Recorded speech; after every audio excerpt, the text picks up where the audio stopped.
నా వీడియోస్ చూస్తున్న ప్రతి ఒక్కళ్ళకి అక్షయ తృతీయ శుభాకాంక్షలు.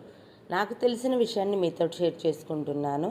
అక్షయ తృతీయ అనంతమైన పుణ్యఫలాలను ప్రసాదించే సర్వసిద్ధి ముహూర్తం.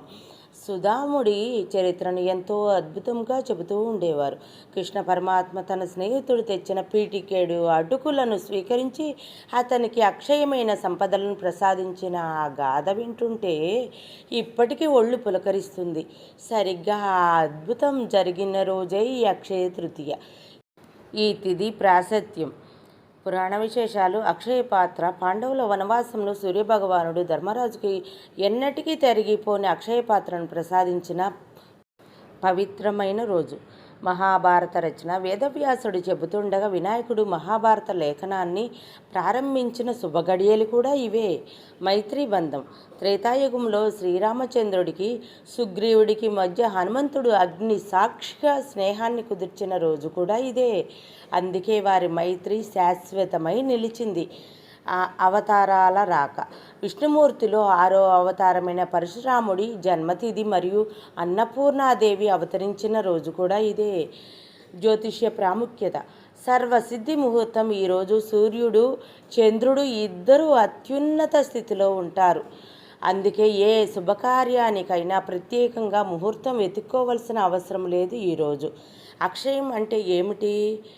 అక్షయ అంటే క్షయం లేనిది అని అర్థం. ఈరోజు ఏ పని ప్రారంభించినా,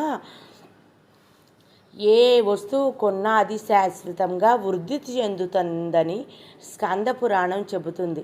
మనం ఏం చేయాలి? లక్ష్మీ పూజ, స్వర్ణాధరణ. లక్ష్మీదేవి బంగారానికి అధిదేవత. ఈ రోజున కనీసం ముత్యమంత బంగారాన్నైనా కొని పూజించటం వల్ల ఐశ్వర్యం లభిస్తుంది.